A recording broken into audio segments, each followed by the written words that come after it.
V Sloveniji je 2500 slepih in slabovidnih. 720 od njih je članov društva slepih in slabovidnih Maribor.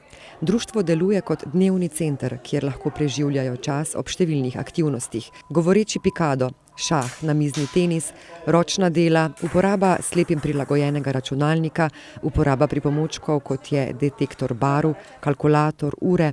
Učijo se nemščine, kuhanja. Vse to so lahko preizkusili tudi obiskovalci sprehoda v temi. Zakaj je dobro, da se videči vživimo v vlogo slepega slabovidnega?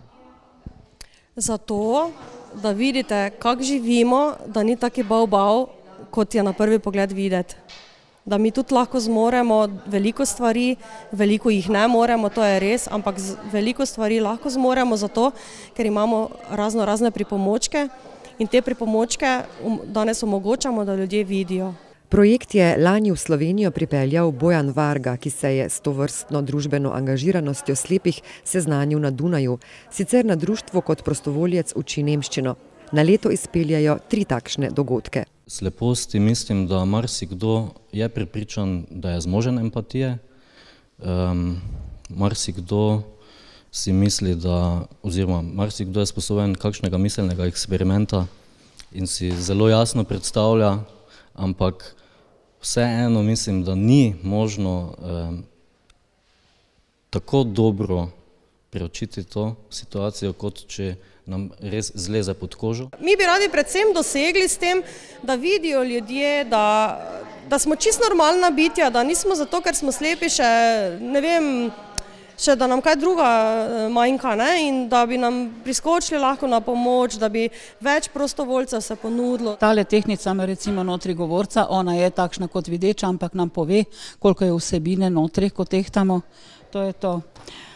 Ta tehnica, recimo, ko jo tu držim, je tudi enaka bi bila kot za videče. Videči lahko to stehta, tukaj vidi, kako ta kazalec zmeri, je pa označena z brajlovimi oznakami, je oštevilčena z brajlovimi številkami. Ne?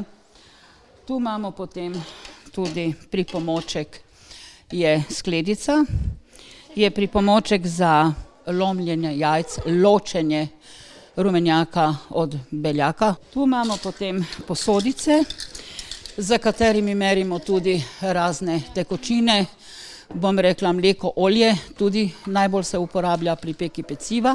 Pravzaprav je najtežje se znajti v prostoru, hoditi in ne videti.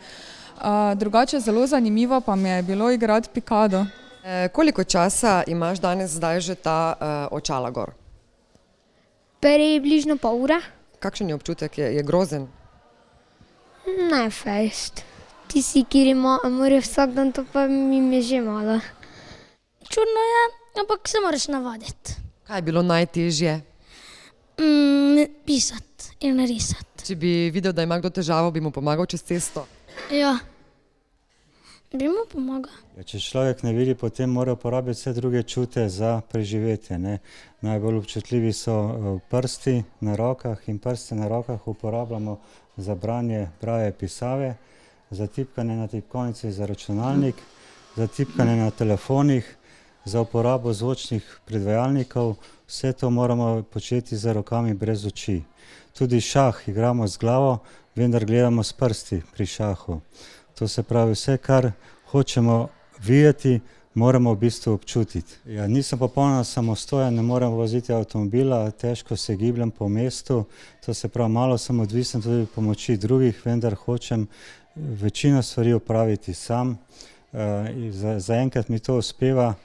Težave so v mestu, na prehodih za pešce, na prehodih za semaforje, ni zvočnih semaforjev, potem razne oglasne table v mestu, ki so na taktilnih oznakah. Vse to povzroča slepim ali slabovidnim zelo veliko težav, preprek in pa tudi nevarnosti. Definicija slep je zelo težko določiti, kajti slep so od določenih procentov do določenih, potem so pa slabovidni in so zelo različno je to, tako da to zdravniki definirajo, ko vidijo po procentih ostanka vida, oni določijo, kdo je pol slep, kdo slaboviden, natančnega podatka, koliko pa nas je čisto slepih, pa ne vemo. Kako vidite vi? Nič. Jaz sem popolnoma slepa. To je tako težko nekomu, ko vidi, normalno je zelo težko opisati, kak slep vidi, ker jaz sem kasneje oslepela, jaz sem 15 let zaslepa, ne, skoraj bo 16 in je velika bistvena razlika, prej ko sem videla vse, zdaj pa nič. Sprehoda v temi se je doslej v Mariboru udeležilo okoli 150 ljudi.